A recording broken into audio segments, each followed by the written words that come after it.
that we need to regulate. We need to regulate how, you know, how we do law in space. Okay, so you make laws against anti-satellite weapons. You think the Russians give a fuck about your laws? Like, that's really fucking arrogant, don't you think?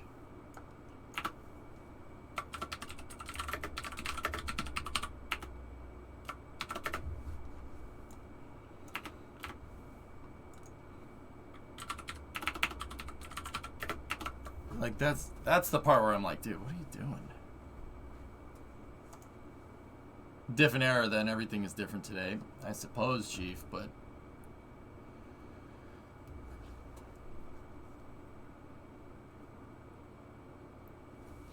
yeah, Spotch, yeah, true that. Anyway, I switched us over to just science and technology talking about space, dudes. If you want to talk about space, I'm cool with it, but if not, I'll stop the stream.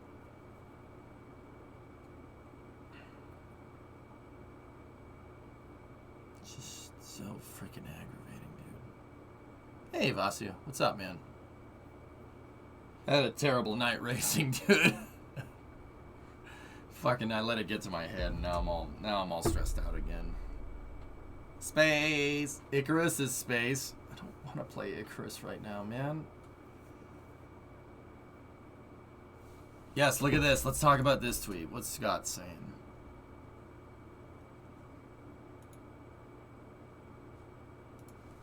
Oh. Alright, let's see. What's Scott talking about?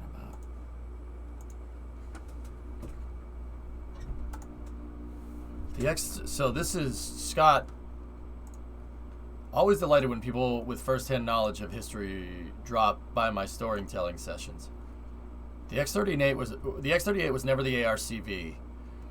They were two different vehicles and project offices. The ARCV preceded the X-38, originally being called the Crew Emergency Return Vehicle. Yeah, NASA had the idea of making a life pod, like something similar to Dream Chaser in the 90s, and the shuttle would have brought it up, and if something went wrong when the shuttle wasn't there, people had a way to get home. That's what the CERV was. The name was changed because NASA didn't like the word emergency in the name and what it implied. The ACRV had proposals from Rockwell and Lockheed for entry vehicles. Rockwell's being a scaled-up Apollo, of course. I worked as an engineer on both projects. I was responsible for the three paintings of the ACRV that you used in the video when talking about Scram. The vehicles in the paintings are clearly marked ACRV. The X-38 was always referred to as the X-38 and never as the ACRV. At one point during ACRV, our office had discussions with the Russians about the U.S. obtaining Soyuz capsules to fill the role of a return vehicle until we got the ACRV operational. Is there a path for you to get involved in space policy in real life? You clearly have a knack for it. I don't know, Spotch.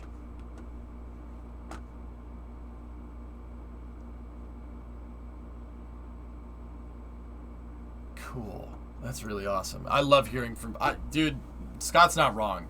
When you talk about something and you have somebody in the industry pop into chat or on a YouTube comment section and they're like, dude, I worked on that. That project's amazing. You know about that project? That's the best fucking feeling in the world. You feel like fucking rock stars like when that shit happens. It's really awesome. He's not wrong. But Spotch, is there a path for me? Like, dude, honestly, I'm not 100% sure if what I say about spaceflight policy is not anything that anybody else doesn't know. That's the thing. Like, what I say isn't anything that, for instance, that like Robert Zubrin hasn't said over the past fucking 50 years. You know? Yeah, Brim. Yeah, when somebody's like, dude, I work on a crane like that, that makes me so happy, dude. I love hearing what those folks have to say. You learn a lot. You learn a lot if you shut up and listen to those people.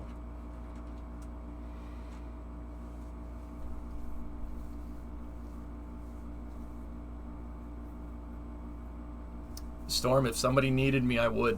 If somebody wanted me or needed me to do that, I absolutely would do it. No questions asked. I need you, EJ. I need you at court talking about spaceflight policy. I need you to testify. Sure, absolutely.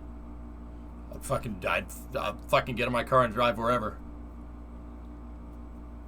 Is there a photo that compares the new Rocket Lab rocket to others? I want to see it compared to a Falcon 9. Or, I don't know, maybe like a Whale or an Abrams. It's about the size of Antares Platinum. It's about the size of Antares. And it's a similar class. So Neutron is in the same class as Antares. It's a medium duty vehicle. So like Electron is a light duty vehicle. Falcon Heavy is a heavy duty vehicle. Falcon 9 technically is a heavy launcher on paper if you expend the first stage. It's a heavy launcher. It's over 22 tons to space. So it's technically a heavy duty vehicle. So Falcon 9 is like a medium to heavy duty vehicle.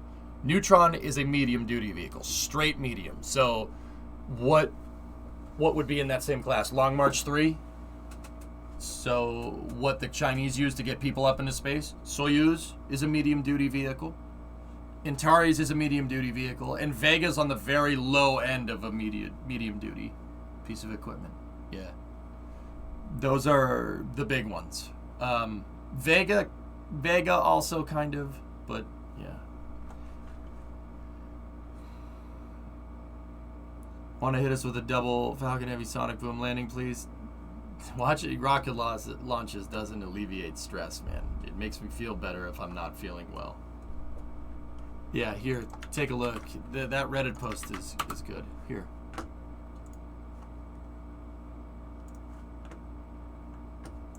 I would love to get involved, Spotch. I'm just not exactly sure how. How would I do that? I don't have an engineering degree. I don't know where or how I would be needed for what. Yeah, there you go. I just also want to point out how fucking absolute a unit fucking New Glenn is. Look at that thing. It's almost as big as Starship, dudes. Is that accurate? Yeah, that's about right. Mm-hmm. Neutron is about the size of a Falcon 9 first stage. Yep. Look at New Glenn's first stage is almost as big as Falcon 9. I don't think people realize how fucking absolute a unit that fucking thing is. Is it bad that I love Neutron? No, Neutron's a really, really cool idea. I'm curious why the neutron strakes are different lengths. I think that's just an optical illusion, dude. But I could be wrong. I see what you're talking about. Yeah, that one stops right there. These ones go all the way up the sides. I know why it's like that. It's this. It's the wings, like what New Glenn uses. Same exact thing, but it's just incorporated into the landing structure. Smart. It's basically a strake for the first stage. Yeah, I see it. I see what you're talking about. Yeah, I would be interested to see if somebody did the math out here. What's the surface area of that versus the surface area of that? I bet you it's similar. But keep in mind, that one might be a little bit less surface area because, well, frankly, that's a lot smaller booster. So it's about the whole first stage that comes back with the fairing is about half the size. So I'd be wondering if that's the case, is that half the surface area? Is this half the surface area compared to that? Because if it is, then it makes sense. Those canards that are up at the front, Peter Beck called them canards. They're not. I wouldn't call them that, but fuck canards. Canards are for fucking losers. But they look to be about half the size of New Glenn's. So that's actually a really cool design, man. That's Neutron is fucking cool, man. I want to make that in KSP. Maybe we'll do it next week. I don't know. Neutron lands. Pipine's Neutron has like an inner stage right here, and then a fairing, and the fairing opens like this. It's a four-sided fairing that opens like that. And the second stage rides in the fairing, kind of like in Atlas V. And then the fairing actually closes after the second stage is deployed, and Neutron turns around and boosts back and RTLSs. Yeah, it does a New Glenn. But the whole damn thing is reusable, which is really friggin' cool. The only thing that isn't reusable is the second stage and the payload. The second stage has a forward load reactor, meaning that it's hanging inside of this compartment. There's an FLR here, right at the top of the fairing, which means the second stage, once again, it's hanging. They're hanging the second stage. Now, what? Okay, so what? Who cares? What does hanging the second stage do? If you hang the second stage from a load reactor at the front of the rocket, instead of pushing up on it, it doesn't need to be structural. Think about that for a second. For an upper stage, doesn't have to be structural. If it doesn't have to be structural, you can make the tank wall paper thin and it doesn't freaking matter. Exactly like Atlas V. That's why Atlas V has, in the 500 series configuration, the fairing is inside, the second stage is inside of the fairing, because there's basically a huge strut lattice that connects the top of the stage to the fairing, and it's called a forward load reactor. It basically takes the load off of the Centaur until the thing jettisons.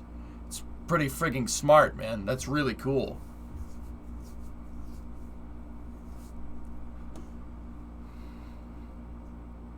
That looks great because I'm only going based off of the Falcon 9 I see every week at SpaceX. Every weekend at SpaceX? Wait, what do you mean you see it every weekend? I don't understand. I wrote a tweet saying that the tanks, when full, don't experience compression when the engine fires. I can't get my head around that. Yep. Yeah, if you're hanging your stage, it doesn't need to be structural. So they can make the tanks paper thin on their second stage. The second stage would be nothing. It would be zero load. Like, it's not nearly, it's probably one of the, that probably has the delta V and characteristic energy in line with a Centaur that would about the same size, if not better. Yeah, Neutron's really a game changer, dude. That's a really cool, it's a really, really, really smart idea. I mean, don't get me wrong. Every single rocket that you see on the screen here is an insanely smart idea. I love the way that Starship handles things. New Glenn's going to be insane when it flies, and it will fly. Blue Origin is Blue Origin is scaling for Vulcan right now with the BE4s. But if you think about it, that's going to give them flight data. It's going to give them flight data and flight understanding on how the BE4 performs on ascent. And they're going to basically use Vulcan as a prototype. Vulcan will be able to prototype stuff. So think like Falcon 1 to Falcon 9. Vulcan is Blue Origin's Falcon 1. Think about that for a second. That's pretty fucking cool. That means when this thing is ready to go, it's going to be ready to go, and it's going to come out of nowhere. It's going to come out of nowhere like Falcon 9 just came out of nowhere. SpaceX launched 4 Falcon 1s. They launched the successful one in 2008. And then in 2010, Falcon 9 just out of nowhere. How big is Vulcan? Vulcan's about the size of, it's about as wide as Neutron and about as tall as Falcon 9. How can the second stage cope with Max Q then? It's inside of a fairing, Chief. It doesn't have to. It's not in the path of load. Maximum dynamic pressure is an aerodynamic load. Q is dynamic pressure in physics. So the aerodynamic load, so the pressure load that happens is it comes from aero. So the fairing deals with that. Not the second stage.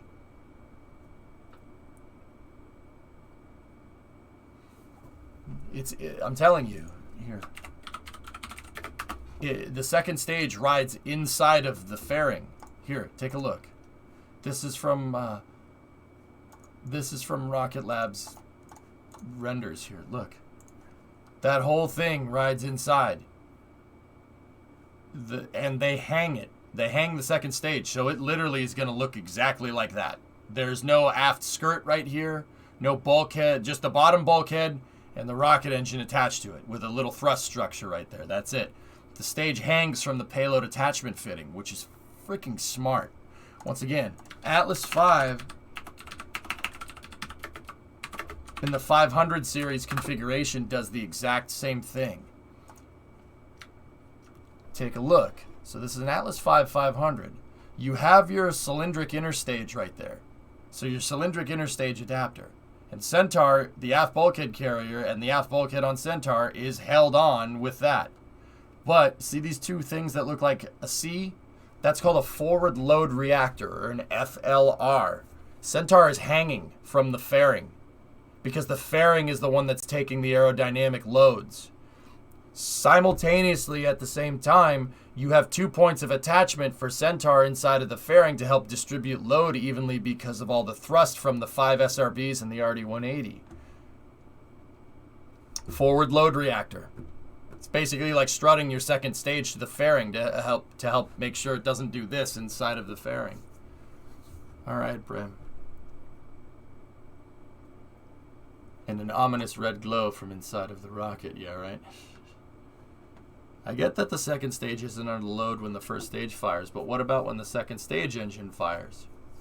They can rely on residual tank pressure, Pines. The load that gets put on the on an upper stage engine is not nearly as high thrust as the first stage, right? You take Falcon 9, for instance. It's one Merlin 1D vac, or Merlin vacuum, and then there's 9 of them in the first stage. That's the force of 9 of those pushing up on the second stage. This doesn't have that problem. Long story short, the upper stage engine is not nearly, it's nowhere near exerting the load that would be put on this thing if the second stage was structural from the first stage, because that means the second stage would have to hold the payload up, right? Doesn't have to do that here. First stage holds the payload and the second stage. See what I'm talking about? Of course, Maverick. Someone asked if the neutron fairings could be used as an aero brake, and Peter Beck replied that they were considering it. That's a lot of pressure on these things, man. The fairings are only structural when they're all connected together. These things are like as delicate as a flower petal if they're like that. Second stage is all about that specific impulse. That's right, Papines. Yep, you got it, buddy.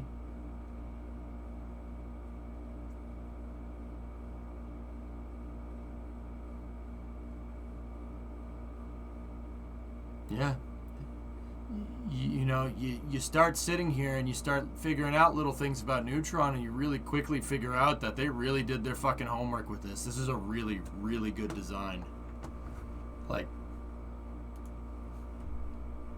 if I hear orbital mechanics again within a month, I'm going to scream. Yeah, Taco. Orbital perturbations. Fucking ridiculous, isn't it?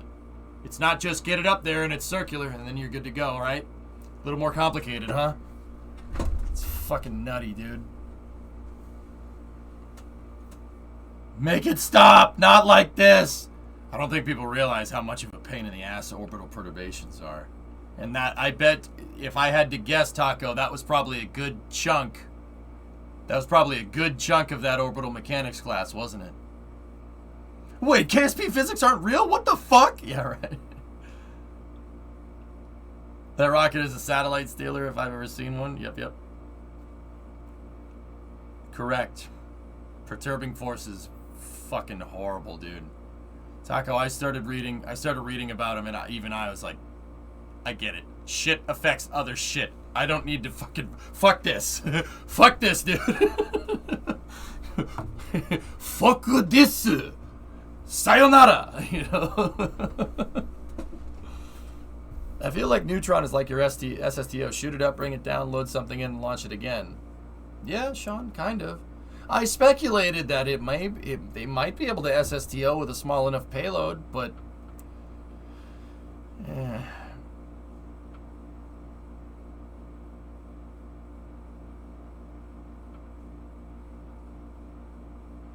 interesting class, the crazy math.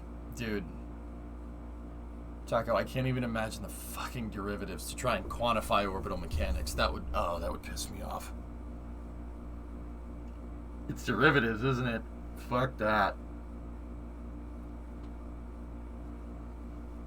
Yeah, not fuck that, but holy shit. No, I'm with you. I'm with you on that one.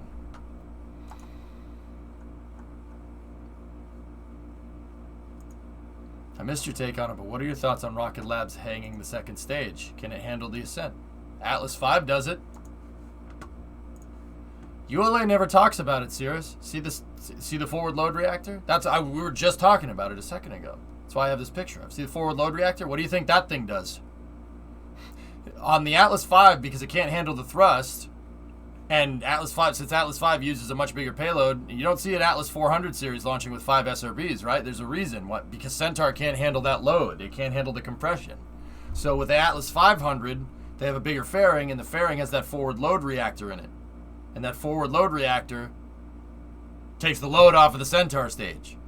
Hanging your upper stage is not a bad idea. It's very smart. ULA's been doing it for years. No, don't apologize. I was just telling you, yeah, we were just talking about that a second ago. It's fucking genius, man. I'm surprised nobody has ever done that before. Like, not done that before. I'm surprised none of the new space companies even considered that. Hanging your upper stage like that is very smart. That's really cool. Got to use ODE 45 in MATLAB a crap ton. Oh, jeez. So the arguments of Elon about steel versus carbon component are not valid for Neutron? I don't know why they kept bringing that up, Chief. You know, he kept saying all that stuff. You know, like, do people realize that a starship could pretty much move Neutron into space by itself? Almost inside of its payload bay? Like, alright. Yeah, keep saying stainless steel is bad. Kind of irked me a little bit. I'm like, Peter. But then again, he has to appeal to marketers. You have to make it look like he has the thing that's gonna, you know, oh, I have the SpaceX killer rocket. Give me money so we can build it. I get it. I understand. It's just marketing. And to be honest, also, SpaceX is kind of fucking with their business model. You know, the idea was that SpaceX is going to spend their time launching big payloads, right? Rocket Lab will spend their time launching small payloads. And then SpaceX came up with the idea to basically hang a Christmas tree of small payloads inside of Falcon 9 and send that into space.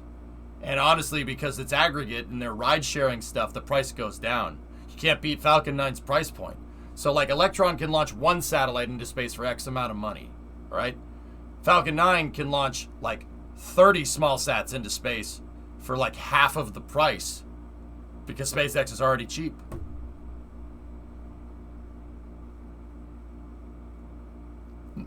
At the end of the day, though, Bandit, Neutron's design is smart. It's a good design.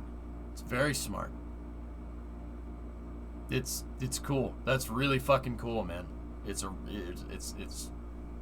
Yeah, no, that's a really good idea. I still like Starship because I'm greedy and I always think the bigger personally, like, okay, I always think the bigger rocket's better. Why is the bigger rocket better? For the same exact reason why Falcon 9 is better than Electron. It's cheaper. You can launch your small sat on Falcon 9 with 40 other small satellites and pay half the price that it takes to launch one Electron. Operations for a rocket are pretty standard. You need 30 people to launch an Electron rocket and you need 30 people to launch a Falcon 9. What's the difference? Falcon 9 moves a lot more. So in terms of operations cost and price per launch vehicle, Falcon 9 has Electron dead to rights. It's always going to be cheaper. And that's part of the reason why I think Rocket Lab pivoted and just said, we're going to build a reusable rocket. And our reusable rocket's going to be able to launch bigger payloads into space. And then we're going to human rate it. They're anticipating a different market demand that's going to try and stay competitive with SpaceX. Because, dudes, if it's one thing the SpaceX fanboys have correct, if it's one thing they have right, if Starship flies and Elon Musk gets that to the $2 million price point per launch, everyone else is fucked. Like, fucked. Not so much NASA. ULA ain't going anywhere. NASA will still pay to launch SLS, even if Starship is that cheap. ULA ain't going anywhere because the Air Force and the Space Force want redundant, dissimilar architecture. But all these other companies are fucked. Like, royally, if that happens. So they have to compete. You have to. You have to find a way to be competitive at that price point. You have to. So why does OneWeb choose Soyuz? Soyuz is very inexpensive, Nan. Very inexpensive. Soyuz is like $40 million to send people into space. $40 million for a human-rated craft is pretty fucking good.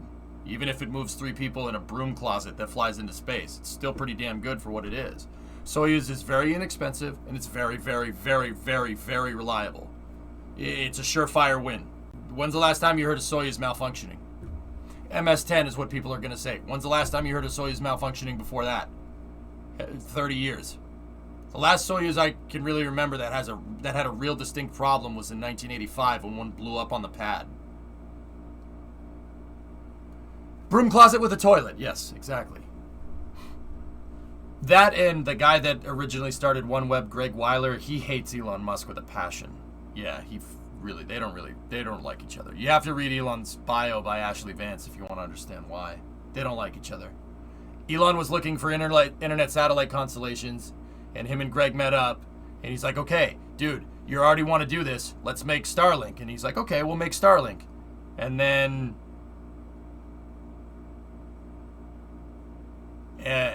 basically the business deal went sour from there, and Elon fired him, and he got really mad and started his own company.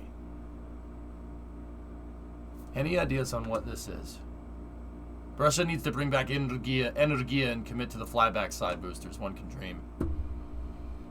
I don't know if they have the money to do that, dude.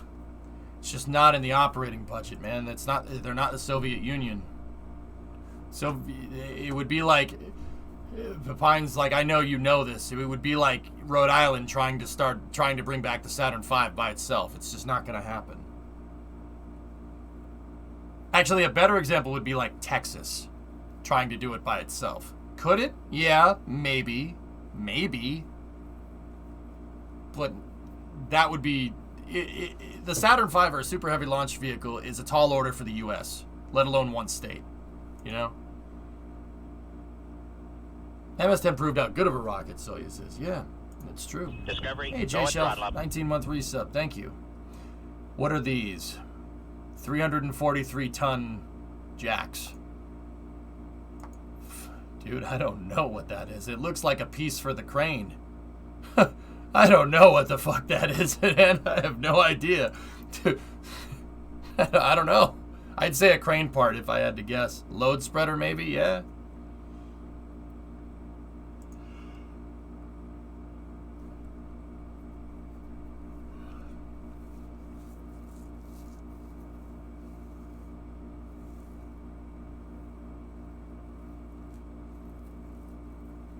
Yeah, everybody in the Twitter thread is saying it's a load spreader. They're assembling the subsequent wall sections of the wide bay next to it, and they'll use this as a load spreader to lift the sections into place. Yeah, there you go. That sounds right. Kevin Wells is the guy that said that. That sounds correct, but I don't know for sure. All I'm good for on space stuff now, thanks to my job, my brother helped me get, is that I'm helping those who are working on figuring out how to get new electronics working in space. Storm, that shit that you showed me this afternoon is cool. Really cool. We need to revive Korolev from the dead. Yeah. But see, Papines, here's something that I'm not...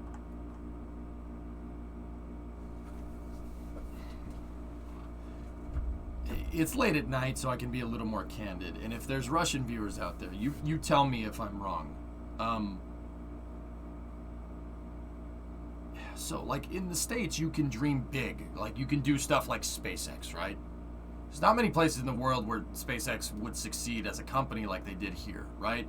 We can dream big and we can go after it, right? Like, that's the can-do North American attitude, right? Like, I'm not 100% sure how present that is, you know, is, like, dude, I've never been to fucking Russia. I don't know. I've never been to Europe. I have fucking no idea. Does that attitude exist anywhere else? I don't know.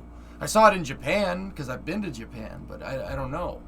You know, like, I'm sure if somebody had the drive over there, and I'm not saying that doesn't exist. There are other factors there, and I do understand that. Like,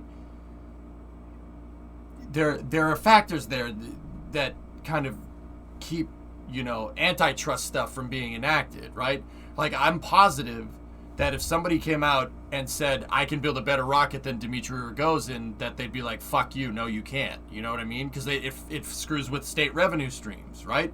That's not a Russian thing. That's just a government thing. The state doesn't like it when you fuck with their coffers, right? Like, that makes perfect sense to me. Like, I don't know.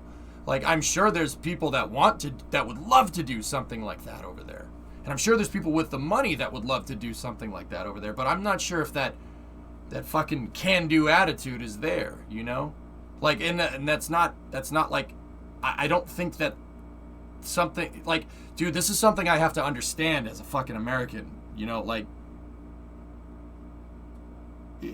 over here, it's like, dude, you want to get something done? Just shut the fuck up and do it. That's not necessarily how other countries work. And that's something that I've had to kind of wrap my mind around of, because it's a fucking foreign concept to me. I don't fucking know what that means. Like, like, here you can do it. You have the resources to do whatever the fuck you want. Like, sit here and talk about fucking space flight all day. Not everybody can do what I do. Not because not everybody has that opportunity to do what I do. And I understand that, like, I don't know. Like, dude, I'm sure there's people over there. I'm sure that there's space flight fans over there that would love to see Energia make a comeback. It's not that they couldn't do it. They could build another 225. They could make that happen. I'm pretty damn sure Russia has the technical expertise to be able to do it. But why? Why would you do that? Why? The amount of shit you would need to fix at this point to get Complex 110 up and running again is nigh impossible. That would cost billions of US dollars. Who knows how many rubles that would cost? Like, I don't know why you would try. Why even fucking try?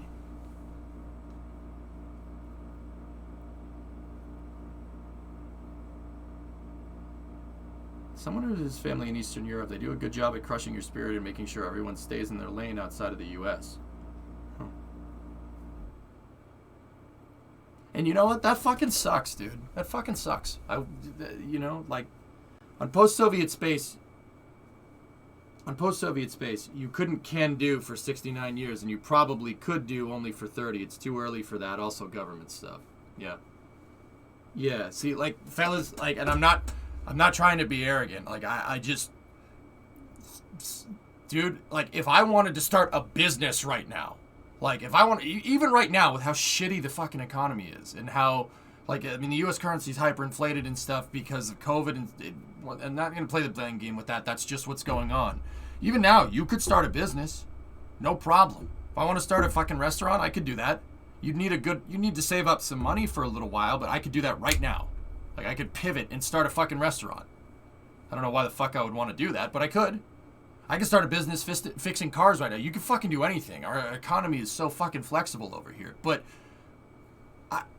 I have to remind myself that that's not necessarily the case in other places. And it's tough. It's a hard thing to fucking do, because that's just something I grew up with,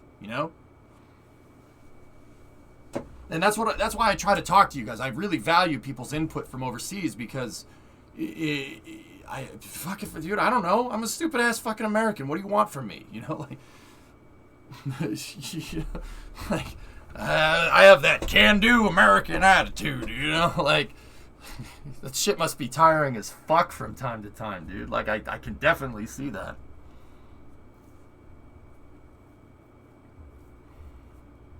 Oh, I appreciate it, Maverick. Shit. I have that perspective, like, I talk to people from overseas every day.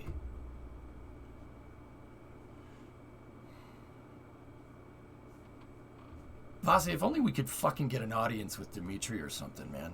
I'm, like, positive we could be like, bro, if you brought back Energia, man, people would be cheering you on every step of the way. I'm dead serious. I would be super hype on that. And you know what the weird part is? He's even hinted at it a couple of times. He's talked about Complex 110. He's talked about Buran before. Like, I have a feeling that even Dmitry would love to do something like that, but he fucking can't. It's too much bullshit. The U.S. does seem to have an advantage in being a big domestic market and have a lot of... Yeah, Carl, there's a lot of capital floating around here, dude. Oh, yeah. Yeah, no, a lot of money goes through this country, dudes. I like your Starship idea from 39A earlier. Me too, man. That would be really cool. He knows Rule 8 won't let him if there is nothing for them to gain. That sucks. That fucking sucks, dude. That really sucks, man.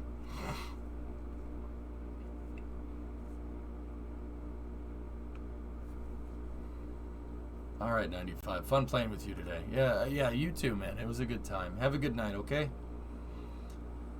Post-Soviet space you can't do for 69 years. And probably could do for...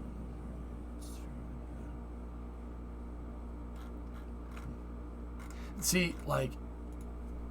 Vasi, another thing to take into account is that, you know, like, I'm not going to sit here and pretend like what happened in 1991 didn't fuck you guys for, like, the next 30 years. Like, let's not kid ourselves here. Like, but at the same time, you have stuff like Angara coming around. You have stuff like Soyuz 5 coming around, which are really, that's really good stuff. That's a 21st century rocket. I mean, Soyuz 5 is friction stir welded. That's good stuff. So maybe it's just a matter of time, dudes. Maybe it's just a matter of time. Maybe they will. But maybe they can't. Maybe they can't scale to it right now. I just don't know. Like, did they ever get that Buran back? No. That freaking jizz stain of a fucking human being is still holding it and saying he's doing it for museum purposes. Yeah, fucking Darren Musa or whatever the fuck his name is. Yeah, you're holding it because you really value that fucking thing, don't you? You're just letting it sit in the fucking hangar for 30 years.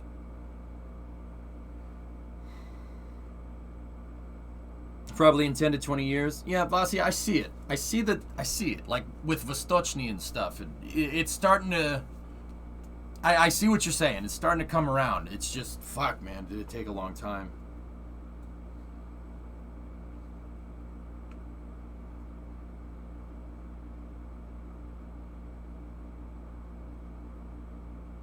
They'll get it. I mean, Platinum, they're coming around, dude. They'll get it. I see it. I see it. It's there. Now that I'm, that Vasi, thank you for commenting on it, because now that gives me a little bit more perspective. It's coming. It's getting there. If it was only an NFT, so we could right click and save it. It works both ways. I recently listened to some guys in a podcast talking about why we can't get a high-speed rail in America like Japan or China. Our politics just won't let it happen. Yeah, same bullshit. But then again, Bill, I think that high-speed rail only works in certain areas. It's not that the U.S. couldn't benefit from high-speed rail. The problem is that we need to build new rail lines. Our rail infrastructure is optimized for freight, not high-speed rail. So the rail lines that have been there for hundreds of years work just fine for freight because freight trains don't go fast. If we needed a new high-speed rail line, we'd have to build it from scratch. And our airplane infrastructure is so ridiculously optimized because defense spending, and contracting out for bombers basically is what gave us the commercial airline industry. So I think that, building trains and stuff, high-speed rail has no place in defense spending, right? And I know that sounds fucked, right? Like, what about the civilians, man? But, I mean, dude, most of the infrastructure in the U.S. was built because of defense. The highway system, fucking airports were all bomber bases during World War II and shit, I think it's at odds with, the meta of building fucking bombers. Nobody, yeah, and on top of all the eminent domain that you'd need, you can't do that in this day and age. That's inhumane, not that I agree with eminent domain. I think that's fucking stupid. You can't drive somebody out of their fucking home. That's horrible. Find another fucking way. Eminent domain is just a fucking way for people to be lazy and take the easy way out if you're governing. Because, like, once again, I don't know how it is overseas. I can't speak to it. But here, it's up to citizens to hold the politicians accountable, and the politicians to hold up their end of the bargain by making sure we are able to pursue life, liberty, and the pursuit of happiness. Right? Like that, they're basically protect your rights. You know, how does eminent domain jive with that? It doesn't, unless someone's a jackass. You know what I mean? So, eminent domain, it's eminent, not imminent. Eminent with an E. Maverick. Eminent domain is abused abroad. Yeah, because they don't have that system that we do. In the U.S., it's all about the politicians looking out for you. If they're not doing that, we can vote you the frick out of office. You know? Autocorrect screwed me again. Oh, sorry. Planes do it better for very high cross-country distances. I agree, Chief. I don't think that a high-speed rail line that goes all the way across the U.S. is a good idea. That's not a good idea. That's a waste of money. That's what that is. From city to city, regionally on the coasts, hell yeah. Really good idea. There's a lot of congestion over here in the northeast part of the U.S. We could do with high-speed rail. That would be really good. Because less air traffic could be better, or less cars would be great. Simultaneously over on the West Coast, you know, I think we could benefit. It would be really good to have a high-speed rail that goes from San Diego to Washington to Seattle. That would be pretty cool. People would use that. But that would be really difficult to make. That's a lot of terrain to cover, and it's a lot of harsh terrain to cover. There's a lot of mountains. And then there's a lot of volcanically active areas. Don't even start getting into that. And then there's a lot of harsh terrain to get through.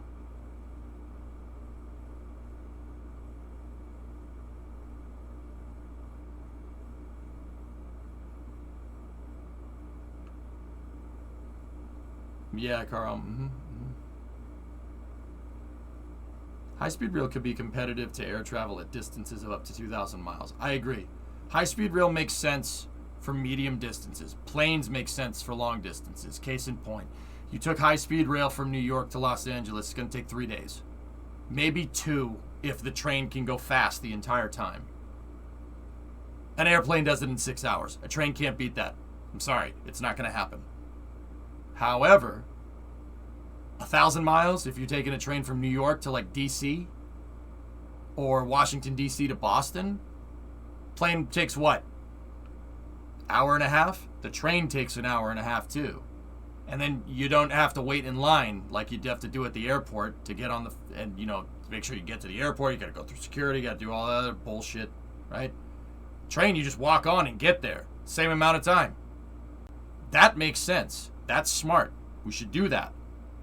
And that works from Boston to New York. That works from New York to Philly. That works from Philly to Baltimore. That works from Baltimore to D.C. Nobody takes a plane from Philly to frigging Baltimore. Or nobody should be taking a plane. People still do because there's no other good way to get between those fucking cities unless you're using a car. Hey, Trojan. Late night action. You're liking it. LA to Vegas would be... Oh, Boots. Yeah. Yeah. But how are you going to make a high-speed rail go through Cajon Pass? That would be difficult. You'd have to go fast to Inland Empire and then go up Cajon Pass really slow and then freaking light speed all the way out to Vegas, right? How the fuck are you going to make a train go up? That's what I mean about building high-speed rail in California. You literally have to go through mountains. How are you going to do that? Dude, I made that drive from LA to Vegas very recently. Well, a couple months ago. That hill is fucking huge. How are you going to make... I saw the freight trains trying to go up that, and the freight track looks like a freaking octopus. The Boring Company. Yeah. Well, that was Elon's solution, Bill. Elon knows... He came to the same fucking conclusion. You're not going to be able to eminent domain people, and you have to find a way to build high-speed rail. So we have to find a way to make tunnels cheaper. Simple as that. If we can make tunnels, you don't have to worry about any of that shit. Just make the tunnel. Make the tunnel go under the damn city. Got some good fucking news today. I'm expecting a pretty sizable offer on Monday for a new job in commercial estimating. Cool, man. I hope you get it. That's really neat. The interstate is already flattish. Build on top or bore below that. There you go. There's solutions out there. Let's see, Monica. In Europe, everything is for the old corporations. If you want to do something new, they will destroy you one way or another, and the government will help them with that. Elon wouldn't do here what he did in the U.S. They would destroy him too. That blows, Monica. That's just like that. Like I don't. Okay, I do not mean this in any bad way. Like that just sounds like it sucks. Like that fucking sucks. Like what the fuck's the point then? Like once again, like as somebody from the States, I've never been to Europe. I don't know. Like I don't understand that. That sounds like it fucking blows. That sounds like, what the fuck is the point? Why the fuck should I even bother? You know?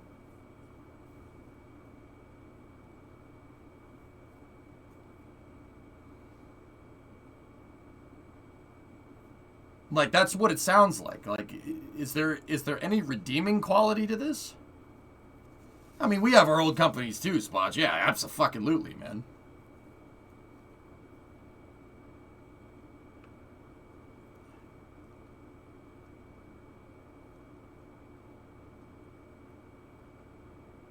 Nah, there you go, Taradra. You can if you want, Nuggets, yeah. Yeah, I just talked about Neutron, Audrey. Yeah, really cool. Cool piece of kit.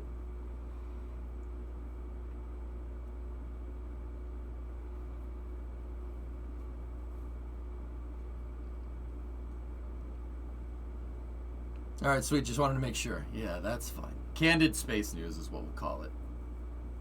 Just talking about we're trying to just talking about economics now. But, Discovery. hey, Brian, what's up, dude? 47 months. Thank you very much.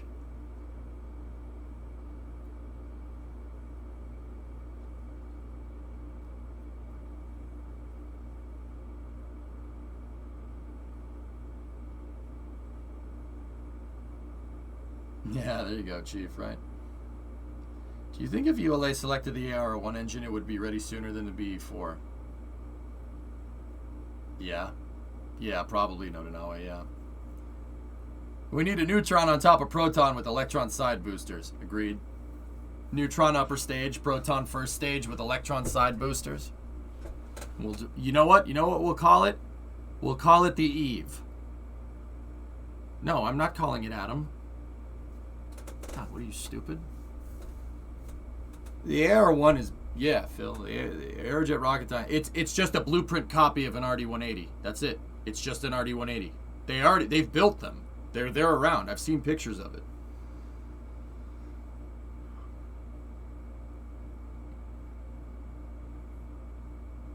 Interesting, man. Interesting.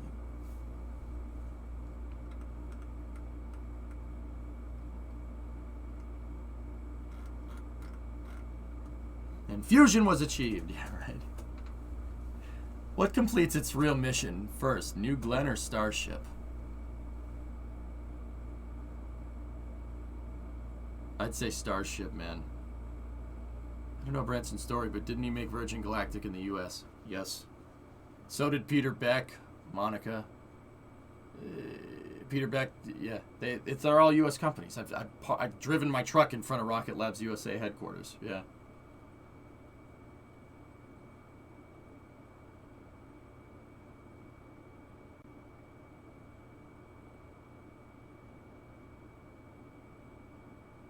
Yeah, Carl. Yeah, I hear you. Well, I suppose that's one thing we got going for us, man. You know, that kind of open-ended economy really does work wonders, dude. Where the money is. Yeah. Yeah. Yeah. I mean, Sigourney, that's what we're saying, like.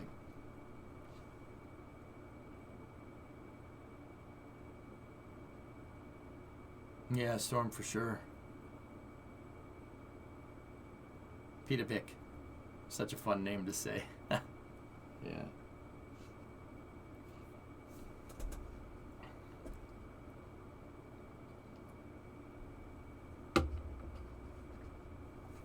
Yeah, 73. I mean, it makes sense. You know, nothing happens for no reason, you know? That's one thing I've noticed, especially with politics. There's always a reason. There's always a reason. So if I see something that I like, I want to figure out why. And if I see something that I don't like, I want to figure out why. You know what I mean? Because there's always a reason. Peter Bick. But dude, like, what I can't do is participate in the political cycle anymore, the news cycle. It's just, you want to talk about stress-inducing? That's stress-inducing. Yeah, there you go, Aaron. Mm-hmm. Can we have both, DJ? NASA wouldn't have succeeded without group funding. We can have both a free market with quality social programs. Spotuous, I'm pretty I'm pretty damn pro-capitalist, all right? Because you have that economic freedom. I could, like I said, I could start a restaurant right now. Would it do well? I don't know. But I could do it. No one would stop me. And, you know, you have to get the permits and everything, right? But you could do it. That's fine. It's not hard to practice good food safety, right? Good health and safety standard, easy. You have to buy a place, so you'd need some capital, but you could do it. I could start a rocket company right now if I really fucking wanted to. You know, I don't have any money to build rocket engines, but I could still incorporate, no problem. You know, but, you know, with that being said, I don't have a problem with NASA.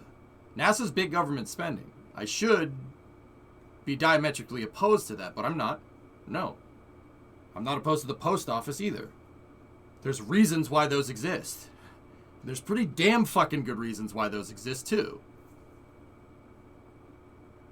Nothing happens for no reason. That's just how shit is. And that's something that spaceflight taught me. Nothing happens for no reason. Nothing. They do, T-Man.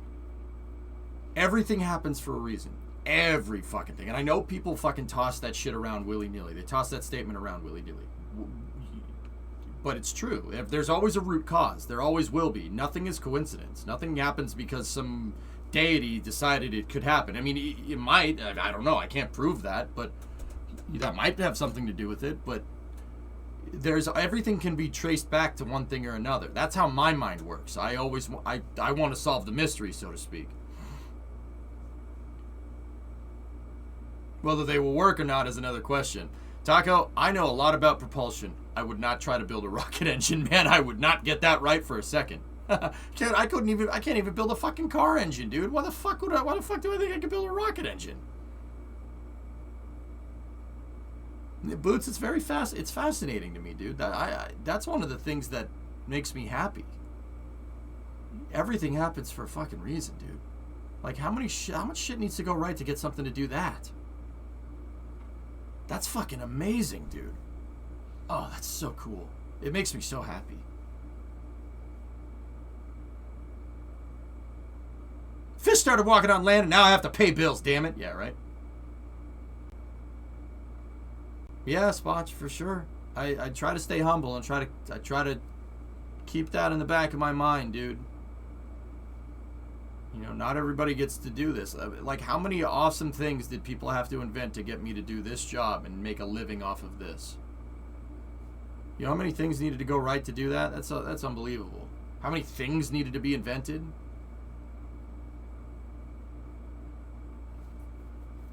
How the internet needed to be freaking made? Thanks, Al Gore. No, I'm just kidding.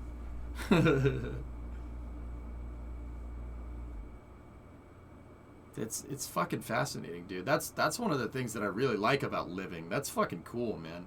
How complex everything is and trying to figure it out, man. That's my drive. I get up. That's what wakes me up in the morning, you know? I like you unhumble? What do you mean, Hurt? How many more times to get the heat shield right for Starship? I think they'll have it right by SN22, T-Man, if you want my honest opinion. All-up testing does that. Wasn't the internet invented by the DoD? It wasn't invented by the DoD. The ideas for the internet and its basic framework was Alan Turing, a British mathematician. And the DoD got hold of that and built it.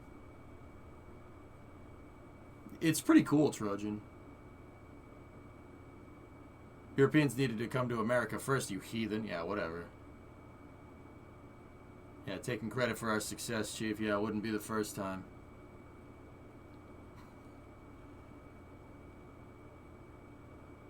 I like you unhumble. You seem free to express yourself.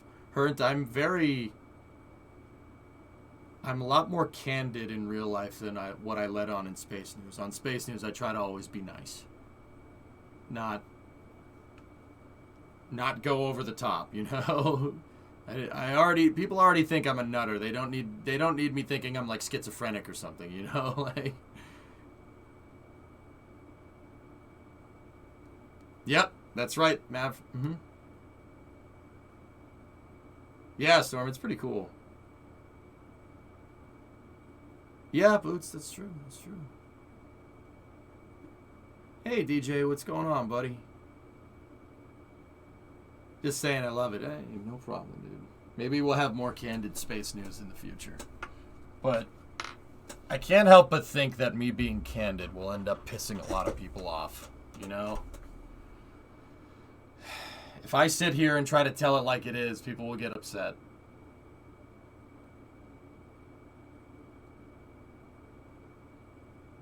Because the way I look at things, and once again, I keep this to myself. I don't really talk about it. The way I look at things is very, you have a problem.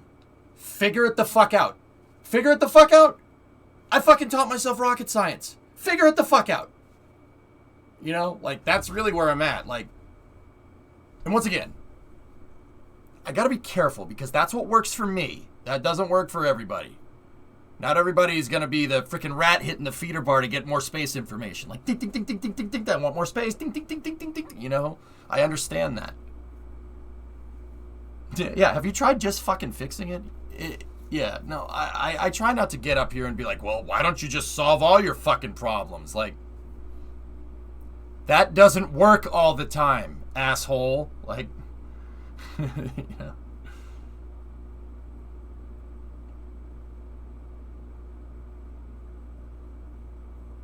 Hey, drummer.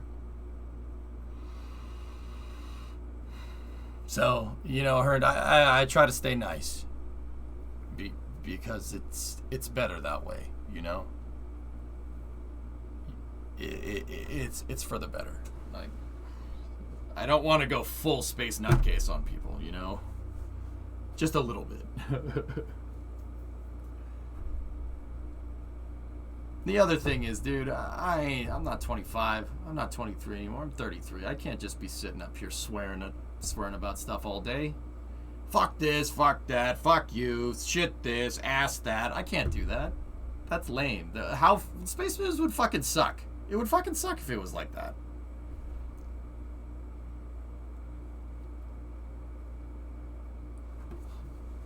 We'll be in touch, Trojan.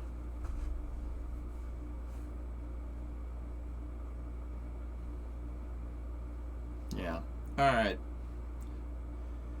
Space is literally what made me learn English. English isn't your first language, Cammy? I wouldn't have guessed. Good for you. Got interested when Thomas first went Thomas Pesquet went in space in 2016 and wanted to understand how it worked. Would have been so great if I discovered the channel early. Oh, well, that's good to hear. It's good preparation for becoming an old grumpy man on a porch yelling at kids. Well, at least I know I'll exceed in that department. I'm from Belgium, you speak French. Cool. I wouldn't have guessed, Cammy. Yeah, you fooled me. I sometimes I can tell when English isn't people's first language, but you fooled me. I wouldn't have, yeah, unless you told me. I do not find you grumpy. Yeah, I get grumpy from time to time, man.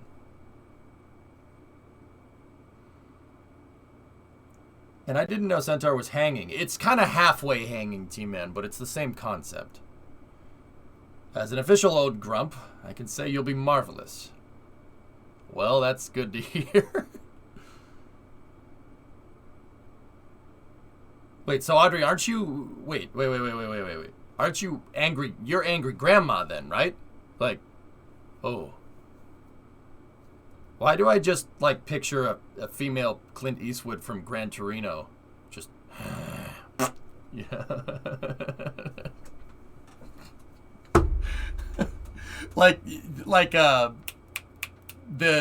the old Asian lady that's on the porch and he spits out his jaw and she's like, you know. The shuttle's payload was hanging. No, it kind of was, but it's kind of not.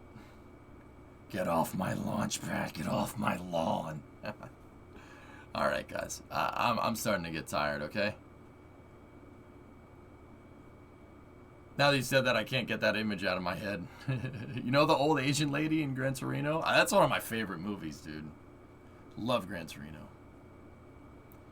Because, you know, Clint Eastwood tries to get Tao off the shit heap, you know? He sees that he has shitty influences in life and he tries to fix it. Man, that's cool. That makes me happy. You know? What was the Columbia Silts pod? It was for it was for imaging, experiments to look at the shuttles, optical experiments to image the shuttle during re-entry. That's what it was for. Feeling better, I can tell. I'm putting on a brave face again, Chief. Night, guys. Thank you very much for watching. I hope you enjoyed it. Candid Space News. Have a good night, everybody. I'll see you later, okay? Thank you for watching. I'll talk to you guys tomorrow. I'll probably be on, I don't know. I want to start at 12, but I just need to take it slow. If I wake up at noontime, I'll stream. So, but if not, just expect 4 o'clock, okay? Have a good night, everybody. I'll see you later. And guys, hold on. Before you go, thank you. Thank you for being here. It means more than you could imagine to me. So, thanks a lot. I really appreciate it.